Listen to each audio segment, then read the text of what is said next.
My harp also is turned to mourning, and my organ into the voice of them that weep. Job 31. I made a covenant with mine eyes. Why then should I think upon a maid? For what portion of God is there from above? And what inheritance of the Almighty from on high? Is not destruction to the wicked?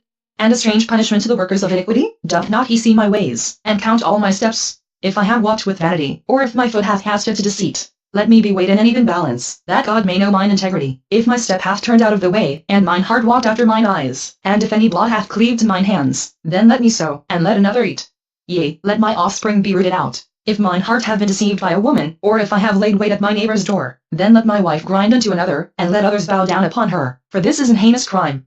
Yea, it is an iniquity to be punished by the judges. For it is a fire that consumeth to destruction, and would root out all mine increase. If I did despise the cause of my manservant or of my maidservant, when they contended with me, what then shall I do when God riseth up? And when he beseeteth, what shall I answer him? Did not he that made me in the womb make him?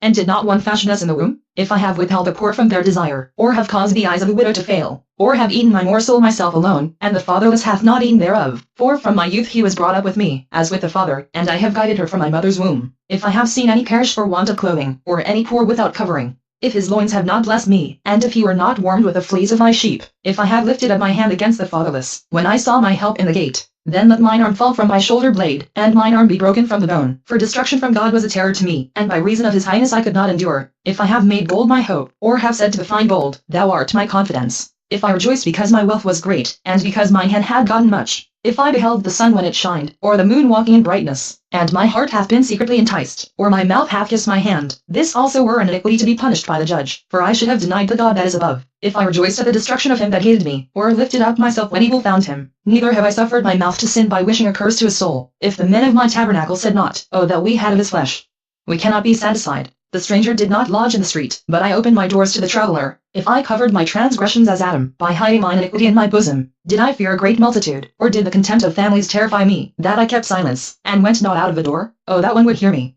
Behold, my desire is, that the Almighty would answer me, and that mine adversary had written a book. Surely I would take it upon my shoulder, and bind it as a crown to me. I would declare unto him the number of my steps.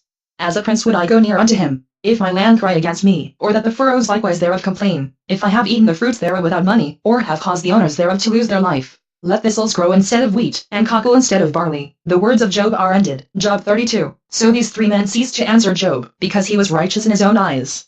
Then was kindled the wrath of Elihu the son of Barashel the Buzite, of the kindred of Ram. Against Job was his wrath kindled, because he justified himself rather than God. Also against his three friends was his wrath kindled, because they had found no answer, and yet had condemned Job. Now Elihu had waited till Job had spoken, because they were elder than he. When Elihu saw that there was no answering the mouth of these three men, then his wrath was kindled. And Elihu the son of Barashel the Buzite answered and said, I am young, and ye are very old. Wherefore I was afraid, and durst not show you mine opinion. I said, days should speak, and multitude of years should teach wisdom. But there is a spirit in man, and the inspiration of the Almighty giveth them understanding. Great men are not always wise, neither do the aged understand judgment. Therefore I said, hearken to me. I also will show mine opinion. Behold, I waited for your words.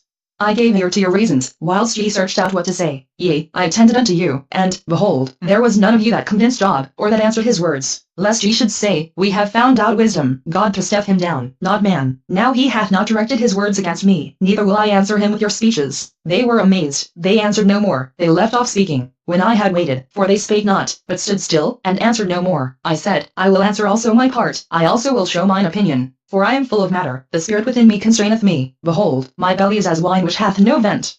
It is ready to burst like new bottles. I will speak, that I may be refreshed. I will open my lips and answer. Let me not, I pray you, accept any man's person, neither let me give flattering titles unto man, for I know not to give flattering titles.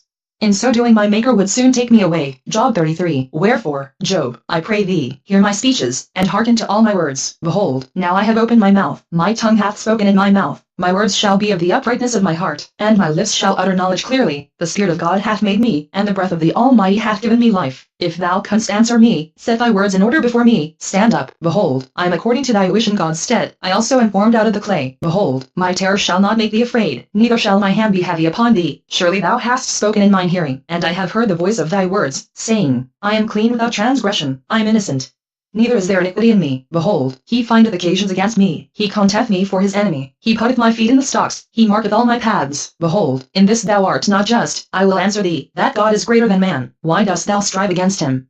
for he giveth not account of any of his matters. For God speaketh once, yea twice, yet man perceiveth it not. In a dream, in a vision of the night, when deep sleep falleth upon men, in slumberings upon the bed, then he openeth the ears of men, and seemeth their instruction, that he may withdraw man from his purpose, and hide pride from man. He keepeth back his soul from the pit, and his life from perishing by the sword. He is chastened also with pain upon his bed, and the multitude of his bones with strong pain, so that his life abhorreth bread, and his soul dainty meat. His flesh is consumed away, that it cannot be seen. And his bones that were not seen stick out, yea, his soul draweth near unto the grave, and his life to the destroyers. If there be a messenger with him, an interpreter, one among 1,000, to show unto man his uprightness, then he is gracious unto him, and saith, Deliver him from going down to the pit. I have found a ransom. His flesh shall be fresher than a child's. He shall return to the days of his youth. He shall pray unto God, and he will be favorable unto him, and he shall see his face with joy, for he will render unto man his righteousness. He looketh upon men, and if any say, I have sinned, and perverted that which was right, and it profited me not, he will deliver his soul from going into the pit, and his life shall see the light. Lo, all these things worketh God oftentimes with man, to bring back his soul from the pit, to be enlightened with the light of the living. Mark well, O Job, hearken unto me, hold thy peace, and I will speak. If thou hast anything to say, answer me, speak, for I desire to justify thee. If not, hearken unto me, hold thy peace, and I shall teach thee wisdom. Job 34. Furthermore Elihu answered and said, Hear my words, O ye wise men, and give ear unto me, ye that have knowledge. For the ear trieth words, as the mouth tasteth meat. Let us choose to us judgment, let us know among ourselves what is good. For Job hath said, I am righteous, and God hath taken away my judgment. Should I lie against my right? My wound is incurable without transgression. What man is like Job, who drinketh up scorning like water, which goeth in company with the workers of iniquity, and walketh with wicked men? For he hath said, It profiteth a man nothing that he should delight himself with God. Therefore hearken unto me, ye men of understanding. Far be it from God, that he should do wickedness, and from the Almighty, that he should commit iniquity. For the work of a man shall he render unto him, and cause every man to find according to his ways. Yea, surely God will not do wickedly, neither will the Almighty pervert judgment, who hath given him a charge over the earth, or who hath disposed the whole world. If he set his heart upon man, if he gather unto himself his spirit and his breath, all flesh shall perish together, and man shall turn again unto dust. If now thou hast understanding, hear this, hearken to the voice of my words. Shall even he that hath right govern? And wilt thou condemn him that is most just? Is it fit to say to a king, Thou art wicked, and to princes, Ye are ungodly? How much less to him that accepteth not the persons of princes, nor regardeth the rich more than the poor? For they all are the work of his hands. In a moment shall they die, and the people shall be troubled at midnight, and pass away, and the mighty shall be taken away without hand. For his eyes are upon the ways of man, and he seeth all his goings. There is no darkness, nor shadow of death, where the workers of iniquity may hide themselves. For he will not lay upon men more than right, that he should enter into judgment with God. He shall break in pieces mighty men without number, and set others in their stead. Therefore he knoweth their works, and he overturneth them in the night, so that they are destroyed. He stricketh them as wicked men in the open sight of others, because they turned back from him, and would not consider any of his ways, so that they cause the cry of the poor to come unto him, and he heareth the cry of the afflicted. When he giveth quietness, who then can make trouble? And when he hideth his face, who then can behold him? Whether it be done against a nation, or against a man only, that the hypocrite reign not, lest the people be ensnared. Surely it is meet to be said unto God, I have borne chastisement, I will not offend any more. That which I see not teach thou me. If I have done iniquity, I will do no more. Should it be according to thy mind? He will recompense it, whether thou refuse, or whether thou choose. And not I. Therefore speak what thou knowest. Let men of understanding tell me, and let a wise man hearken unto me. Job hath spoken without knowledge, and his words were without wisdom. My desire is that Job may be tried unto the end because of his answers for wicked men. For he addeth rebellion unto his sin, he clappeth his hands among us, and multiplieth his words against God. Job 35. Elihu spake moreover, and said, Thinkest thou this to be right, that thou saidst, My righteousness is more than God's? For thou saidst, What advantage will it be unto thee? And, What profit shall I have, if I be cleansed from my sin? I will answer thee, and thy companions with thee. Look unto the heavens, and see, and behold the clouds which are higher than thou. If thou sinnest, what doest thou against him? Or if thy transgressions be multiplied, what doest thou unto him? If thou be righteous, what givest thou him? Or what receiveth he of thine hand? Thy wickedness may hurt a man as thou art, and thy righteousness may profit the Son of Man. By reason of the multitude of oppressions they make the oppressed to cry. They cry out by reason of the art of the mighty. But none saith, Where is God my Maker, who giveth songs in the night, who teacheth us more than the beasts of the earth, and maketh us wiser than the fowls of heaven? There they cry, but none giveth answer, because of the pride of evil men. Surely God will not hear vanity, neither will the Almighty regard it. Although thou sayest thou shalt not see him, yet judgment is before him. Therefore trust thou in him. But now, because it is not so, he hath visited in his anger. Yet he knoweth it not in great extremity. Therefore doth Job open his mouth in vain. He multiplieth words without knowledge. Job 36. Elihu also proceeded, and said, Suffer me a little, and I will show thee that I have yet to speak on God's behalf. I will fetch my knowledge from afar, and will ascribe righteousness to my Maker, for truly my words shall not be false. He that is perfect in knowledge is with thee. Behold, God is mighty, and despiseth not any. He is mighty in strength and wisdom. He preserveth not the life of the wicked, but giveth right to the poor. He withdraweth not his eyes from the righteous, but with kings are they on the throne. Yea, he doth establish them forever, and they are exalted. And if they be bound in fetters, and be holden in cords of affliction, then he sheweth them their work, and their transgressions that they have exceeded. He openeth also their ear to discipline, and commandeth that they return from iniquity. If they obey and serve him, they shall spend their days in prosperity, and their years in pleasures. But if they obey not, they shall perish by the sword, and they shall die without knowledge. But the hypocrites in heart heap up wrath, they cry not when he bindeth them. They die in youth, and their life is among the unclean. He delivereth the poor in his affliction, and openeth their ears in oppression. Even so would he have removed thee out of the strait into a broad place, where there is no straightness. And that which should be set on thy table should be full of fatness. But thou hast fulfilled the judgment of the wicked. Judgment and justice take hold on thee, because there is wrath. Beware lest he take thee away with his stroke. Then a great ransom cannot deliver thee. Will he esteem thy riches? No, not gold, nor all the forces of strength. Desire not the night, when people are cut off in their place. Take heed, regard not iniquity, for this hast thou chosen rather than affliction. Behold, God exalteth by his power. Who teacheth like him? Who hath enjoined him his way? Or who can say, Thou hast wrought iniquity? Remember that thou magnify his work, which men behold, every man may see it. Man may behold it afar off. Behold, God is great, and we know him not, neither can the number of his years be searched out. For he maketh small the drops of water, they pour down rain according to the vapor thereof, which the clouds do drop and distill upon man abundantly. Also can any understand the spreadings of the clouds, or the noise of his tabernacle? Behold, he spreadeth his light upon it, and covereth the bottom of the sea, for by them judgeth he the people. He giveth meat in abundance, with clouds he covereth the light, and commandeth it not to shine by the cloud that cometh betwixt. The noise thereof sheweth concerning it, the cattle also concerning the vapor. Job 37. At this also my heart trembleth, and is moved out of his place. Hear attentively the noise of his voice, and the sound that goeth out of his mouth. He directeth it under the whole heaven, and his lightning unto the ends of the earth. After the voice roareth, he then dareth with the voice of his excellency. And he will not stay them when his voice is heard. God then dareth marvellously with his voice. Great things doeth he, which we cannot comprehend. For he saith to the snow, Be thou on the earth. Likewise to the small rain, and to the great rain of his strength, he sealeth up the hand of every man, that all men may know his work. Then the beasts go into dens, and remain in their places. Out of the south cometh the whirlwind, and cold out of the north. By the breath of God frost is given, and the breath of the waters is straitened. Also by watering he wearieth the thick cloud. He scattereth his bright cloud, and it is turned round about by his counsels, that they may do whatsoever he commandeth them upon the face of the world in the earth. He causeth it to come, whether for correction, or for his land, or for mercy. Hearken unto this, O Job. Stand still, and consider the wondrous works of God. Dost thou know when God disposed them, and caused the light of his cloud to shine? Dost thou know the balancings of the clouds, the wondrous works of him which is perfect in knowledge? How thy garments are warm, when he quieteth the earth by the south wind. Hast thou with him spread out the sky, which is strong, and as a molten looking glass? Teach us what we shall say unto him. For we cannot order our speech by reason of darkness. Shall it be told him that I speak? If a man speak, surely he shall be swallowed up. And now men see not the bright light which is in the clouds, but the wind passeth, and cleanseth them. Fair weather cometh out of the north, but God is terrible majesty. Touching the Almighty, we cannot find him out. He is excellent in power, and in judgment, and in plenty of justice. He will not afflict. Men do therefore fear him. He respecteth not any that are wise of heart. Job 38. Then the Lord answered Job out of the whirlwind, and said, Who is this that darkeneth counsel by words without knowledge? Gird up now thy loins like a man. For I will demand of thee, and answer thou me. Where wast thou when I laid the foundations of the earth? Declare, if thou hast understanding. Who hath laid the measures thereof, if thou knowest? Or who hath stretched the line upon it, whereupon are the foundations thereof fastened? Or who laid the cornerstone thereof, when the morning stars sang together, and all the sons of God shouted for joy? Or who shut up the sea with doors, when it brake forth, as if it had issued out of the womb? When I made the cloud the garment thereof, and thick darkness a swaddling before it, and brake up for it my decreed place, and set bars and doors, and said, Hitherto shalt thou come, but no further, and here shall thy proud waves be stayed? Hast thou commanded the morning since thy days, and caused the dayspring to know his place, that it might take hold of the ends of the earth, that the wicked might be shaken out of it? It is turned as clay to the seal, and they stand as a garment, and from the wicked their light is withholden, and the high arm shall be broken. Hast thou entered into the springs of the sea? Or hast thou walked in the search of the death? Have the gates of death been opened unto thee? Or hast thou seen the doors of the shadow of death? Hast thou perceived the breath of the earth?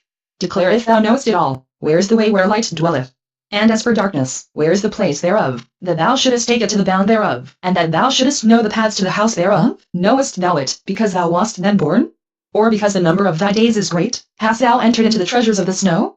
Or hast thou seen the treasures of the hail, which I have reserved against the time of trouble, against the day of battle and war? By what way is the light parted, which scattereth the east wind upon the earth? Who hath divided a watercourse for the overflowing of waters, or a way for the lightning of thunder, to cause it to rain on the earth, where no man is? on the wilderness, wherein there is no man, to satisfy the desolate and waste ground, and to cause the bud of the tender herb to spring forth, hath the rain a father? Or who hath begotten the drops of dew, out of whose womb came the ice? And the hoary frost of heaven, who hath gendered it? The waters are hid as with a stone, and the face of the deep is frozen. Canst thou bind the sweet influences of Pleiades, or loose the bands of Orion? Canst thou bring forth Mazareth in his season? Or canst thou guide Arcturus with his sons? Knowest thou the ordinances of heaven? Canst thou set the dominion thereof in the earth? Canst thou lift up thy voice to the clouds, that abundance of waters may cover thee? Canst thou send lightnings, that they may go, and say unto thee, Here we are? Who hath put wisdom in the inward parts? Or who hath given understanding to the heart? Who can number the clouds in wisdom? Or who can stay the bottles of heaven, when the dust groweth into hardness, and the clods cleave fast together? Wilt thou hunt the prey for the lion?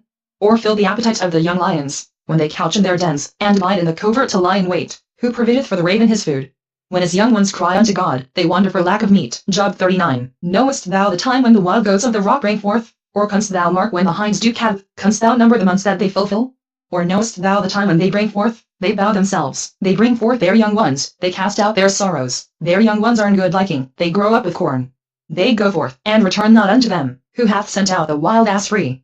Or who hath loosed the bands of the wild ass? Whose house I have made the wilderness, and the barren land his dwellings. He scorneth the multitude of the city, neither regardeth he the crying of the driver. The range of the mountains is his pasture, and he searcheth after every green thing. Will the unicorn be willing to serve thee, or abide by thy crit? Canst thou bind the unicorn with his band into the furrow? Or will he harrow the valleys after thee? Wilt thou trust him, because his strength is great? Or wilt thou leave thy labor to him? Wilt thou believe him, that he will bring home thy seed, and gather it into thy barn? Gavest thou the goodly wings unto the peacocks? Or wings and feathers unto the ostrich, which leaveth her eggs in the earth, and warmeth them in dust, and forgetteth that the foot may crush them, or that the wild beast may break them? She is hardened against her young ones, as though they were not hers. Her labor is in vain without fear, because God hath deprived her of wisdom, neither hath he imparted to her understanding. What time she lifteth up herself on high, she scorneth the horse and his rider. Hast thou given the horse strength? Hast thou clothed his neck with thunder? Canst thou make him afraid as a grasshopper? The glory of his nostrils is terrible. He pareth in the valley, and rejoiceth in his strength. He goeth on to meet the armed men. He mocketh at fear, and is not affrighted. Neither turneth he back from the sword. The quiver rattleth against him, the glittering spear and the shield. He swalloweth with the ground with fierceness and rage. Neither believeth he that it is the sound of the trumpet. He saith among the trumpets, Ha, ha. And he smelleth the battle afar off, the thunder of the captains, and the shouting. Doth the hawk fly by thy wisdom, and stretch her wings toward the south? Doth the eagle mount up at thy command, and make her nest on high? She dwelleth and abideth on the rock, upon the crag of the rock, and the strong place. From thence she seeketh the prey, and her eyes behold afar off. Her young ones also suck up blood, and where the slain are, there is she. Job 40. Moreover the Lord answered Job, and said, Shall he that contendeth with the Almighty instruct him? He that reproveth God, let him answer it. Then Job answered the Lord, and said, Behold, I am vile. What shall I answer thee? I will lay mine hand upon my mouth. Once have I spoken, but I will not answer, yea, twice. But I will proceed no further. Then answered the Lord unto Job out of the whirlwind, and said, Gird up thy loins now like a man. I will demand of thee, and declare thou unto me. Wilt thou also disannul my judgment? Wilt thou condemn me, that thou mayest be righteous? Hast thou an arm like God? Or canst thou thunder with a voice like him? Deck thyself now with majesty and excellency, and array thyself with glory and beauty. Cast abroad the rage of thy wrath, and behold every one that is proud, and abase him. Look on every one that is proud, and bring him low, and tread down the wicked in their place. Hide them in the dust together, and bind their faces in secret. Then will I also confess unto thee that thine own right hand can save thee. Behold now Behemoth, which I made with thee.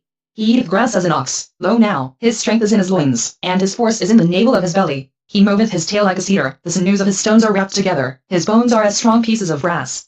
His bones are like bars of iron. He is the chief of the ways of God. He that made him can make his sword to approach unto him. Surely the mountains bring him forth food, where all the beasts of the field play. He leeth under the shady trees, in the covert of the reed and fence. The shady trees cover him with their shadow. The willows of the brook compass him about. Behold, he drinketh of the river, and hasteth not. He trusteth that he can draw up Jordan into his mouth. He taketh it with his eyes. His nose pierceth through snares. Job 41. Canst thou draw out Leviathan with an hook? Or his tongue with a cord which thou lettest down? Canst thou put an hook into his nose? Or bore his jaw through with a thorn? Will he make many supplications unto thee? Will he speak soft words unto thee? Will he make a covenant with thee? Wilt thou take him for a servant forever? Wilt thou play with him as with a bird? Or wilt thou bind him for thy maidens? Shall the companions make a banquet of him? Shall they part him among the merchants? Canst thou fill his skin with barbed irons? Or his head with fish spears? Lay thine hand upon him. Remember the battle. Do no more. Behold, the hope of him is in vain. Shall not one be cast down even at the sight of him? None is so fierce that dare stir him up. Who then is able to stand before me? Who hath prevented me, that I should repay him? Whatsoever is under the whole heaven is mine. I will not conceal his parts, nor his power, nor his comely proportion. Who can discover the face of his garment? Or who can come to him with his double bridle? Who can open the doors of his face? His teeth are terrible round about. His scales are his pride, shut up together as with a close seal. One is so near to another, that no air can come between them. They are joined one to another, they stick together, that they cannot be sundered. By his knee sings a light doth shine, and his eyes are like the eyelids of the morning. Out of his mouth go burning lamps, and sparks of fire leap out. Out of his nostrils goeth smoke, as out of a seething pot or cauldron. His breath kindleth coals, and a flame goeth out of his mouth. In his neck remaineth strength, and sorrow is turned into joy before him. The flakes of his flesh are joined together, they are firm in themselves. They cannot be moved. His heart is as firm as a stone. Yea, as hard as a piece of the nether millstone. When he riseth up himself, the mighty are afraid. By reason of breakings they purify themselves. The sword of him that layeth at him cannot hold, the spear, the dart, nor the habergeon. He esteemeth iron as straw, and brass as rotten wood. The arrow cannot make him flee. Slingstones are turned with him into stubble. Darts are counted as stubble. He lieth at the shaking of a spear. Sharp stones are under him. He spreadeth sharp-pointed things upon the mire. He maketh the deep to boil like a pot. He maketh the sea like a pot of ointment. He maketh the path to shine after him. One would think the deep to be hoary. Upon earth there is not his like, who is made without fear. He beholdeth all high things. He is a king over all the children of pride. Job 42. Then Job answered the Lord, and said, I know that thou canst do everything, and that no thought can be withholden from thee. Who is he that hitteth counsel without knowledge? Therefore have I uttered that I understood not. Things too wonderful for me, which I knew not. Hear, I beseech thee, and I will speak. I will demand of thee, and declare thou unto me. I have heard of thee by the hearing of the ear, but now mine eyes see thee. Wherefore I abhor myself, and repent in dust and ashes. And it was so, that after the Lord had spoken these words unto Job, the Lord said to Eliphaz the Temanite, My wrath is kindled against thee, and against thy two friends, for ye have not spoken of me the thing that is right, as my servant Job hath. Therefore take unto you now 7 bullocks and 7 rams, and go to my servant Job, and offer up for yourselves a burnt offering. And my servant Job shall pray for you, for him will I accept, lest I deal with you after your folly, in that ye have not spoken of me the thing which is right, like my servant Job. So Eliphaz the Temanite and Bildad the Shuhite and Zophar the Naamanite went, and did according as the Lord commanded them. The Lord also accepted Job, and the Lord turned the captivity of Job, when he prayed for his friends. Also the Lord gave Job twice as much as he had before. Then came there unto him all his brethren, and all his sisters, and all they that had been of his acquaintance before, and did eat bread with him in his house. And they bemoaned him, and comforted him over all the evil that the Lord had brought upon him. Every man also gave him a piece of money, and every one an earring of gold. So the Lord blessed the latter end of Job more than his beginning, for he had 14,000 sheep, and 6,000 camels, and 1,000 yoke of oxen, and 1,000 she-asses. He had also 7 sons and 3 daughters. And he called the name of the first, Jemimah, and the name of the second, Keziah, and the name of the third, Karen-Happuch. And in all the land were no women found so fair as the daughters of Job, and their father gave them inheritance among their brethren. After this lived Job 140 years, and saw his sons, and his sons' sons, even 4 generations. So Job died, being old and full of days.